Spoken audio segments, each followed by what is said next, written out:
Hi, everybody. It's Miss Cole again, and I'm here for another talk about one of the books that I love. This one's called On the Come Up.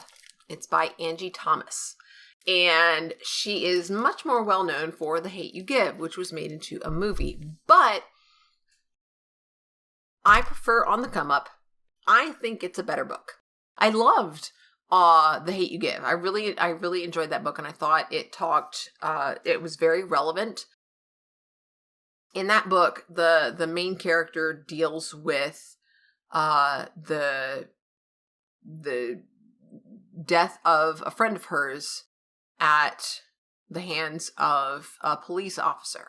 And she and her friend are both black. They're pulled over, and her friend reaches for a comb, which,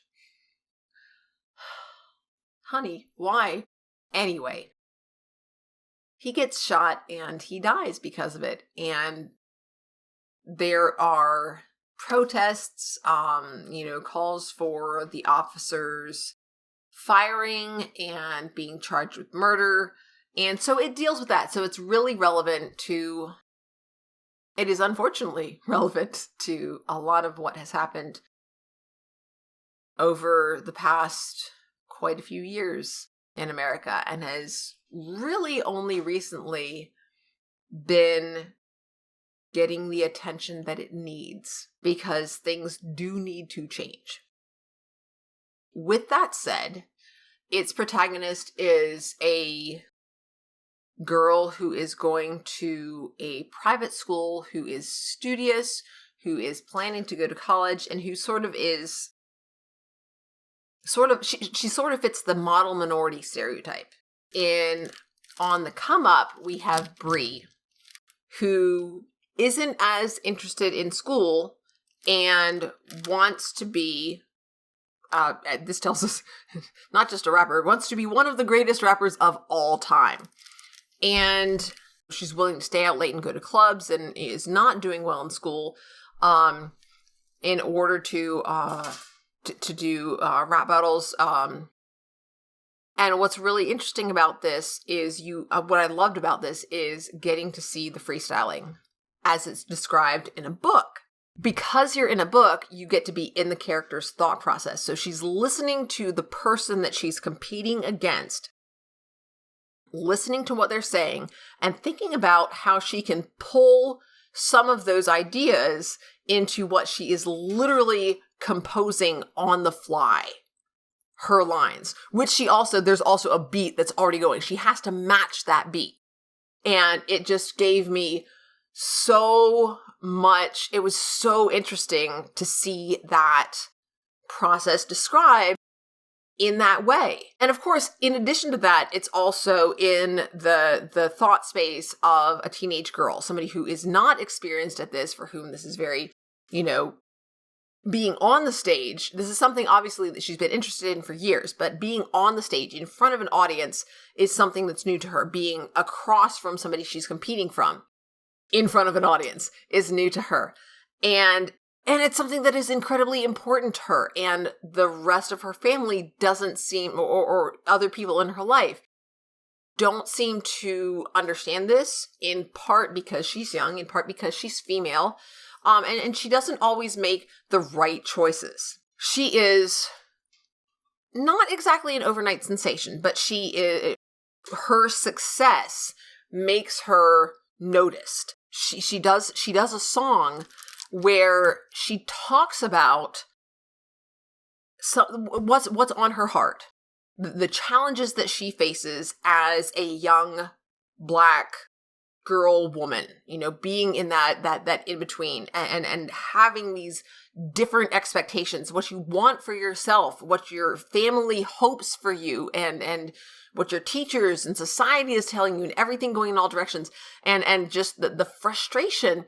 She pours it into this song, which starts getting radio play, and it's not G-rated because she's not 6, and I really like that. It's it's not presented as, oh, she did something terrible, but it's not presented that she's entirely in the right either. She is a nuanced, believable character, as somebody who teaches characters, students who are this age.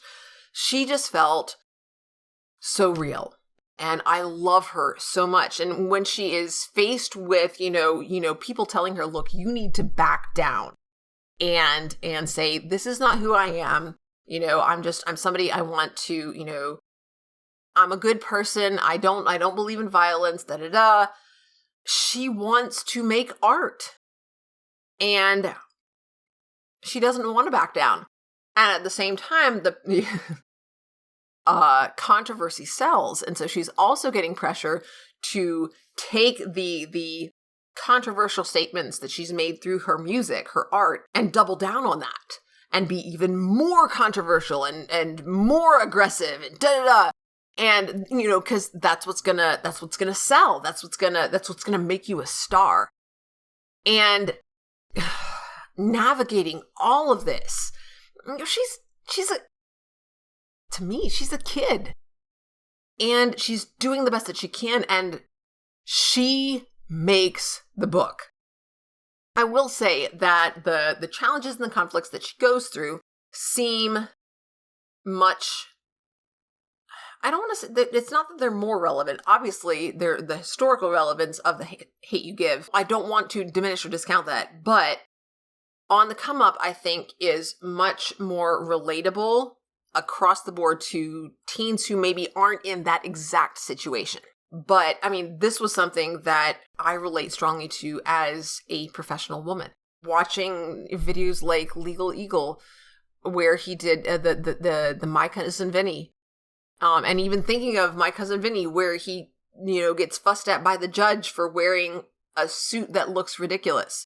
Shouldn't the legal implications and the logic and the reasoning and the precedence that he shows in his arguments, shouldn't that be what matters?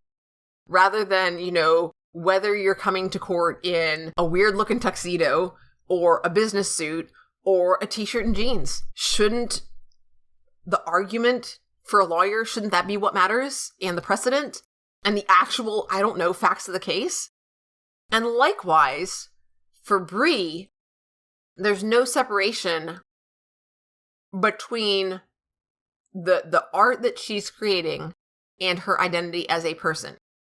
There's everybody around her, most of them seem unwilling to look at context and the fact that even as a good person, you can get angry and that should be okay. Like, it should be okay to maybe want violence and yet not necessarily be advocating for it.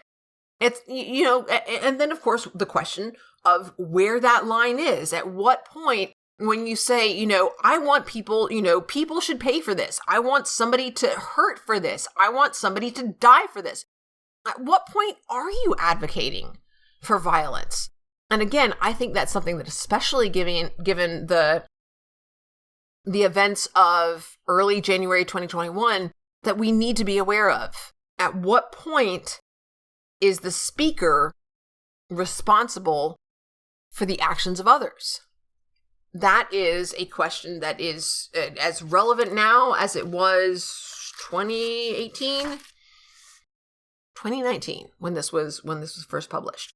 The entire book, the setting, the conflict, the development of the plot are all excellent.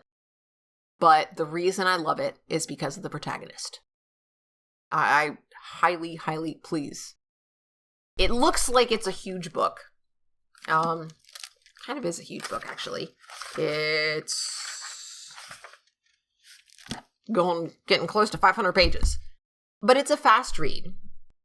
And it's challenging, not because of its sentence structure or its vocabulary, but because it makes you want to stop and think about the characters and why they're doing the things that they're doing. It's such a good book. I love it. And if you have read it, or if you're familiar with The Hate You Give, or if you have other books to recommend to me, I would love to know down in the comments. I'm also going to attempt to remember to put my Goodreads link in the description. If you have book recommendations or reviews, or you want to be friends on Goodreads, send me a message or, send me a friend request. I would love that. Again, Just gotta plug it. On the Come Up. Angie Thomas. It is a fabulous book. Thanks for watching, everybody. I will see you next time. Bye.